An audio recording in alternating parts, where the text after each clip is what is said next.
Здравейте хора! Днес се намираме на улица Есен, номер 26, в местност Камбаните, близо до бизнес парка и до монумента Камбаните. Ще ви покажем една малка качествена сграда с само 6 апартамента, като имаме и барбекю, имаме приятен вътрешен двор. Той доскоро беше много зелен и слънчев, но сега ще бъдем в зимната обстановка на улица Есен. Ще ви покажем и инженер Сотиров, който ще ви разкаже заедно с неговия помощник Бамби. Здравейте, добре дошли. От първо четене информацията, която имаме за сградата, какво предлагаме, как е изпълнена тя и други интересни подробности. Заповядайте да видите.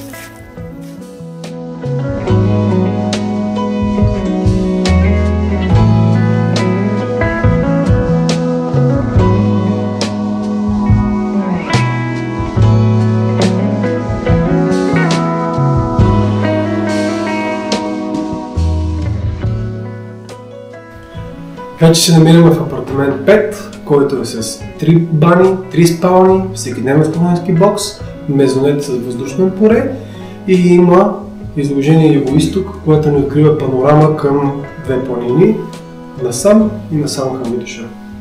Инженер Сотиров може да каже малко технически данни за сградата. Това мога да сподели. Благодаря първо, че ме посетихте и ми давате възможност да ви разкажа с две думи за качеството на моето строителство. Сега, това е сграда насочена семейен тип, както разпределение. Търсено е екологичен начин на живот, при който са ползвани предимно материали, които позволяват като дърво, каменна вата. Забележете, каменна вата, не е стъклена вата. Ето е зад нас. За да има пълен контакт. Тавана не е изпълнен с бетонна плоча на последния етаж, а с дървена конструкция, с вата, с 16 см топлоизолация, така че имаме пълен контакт с природата. Фасадата е дишаща, силиконова мазилка, но вата.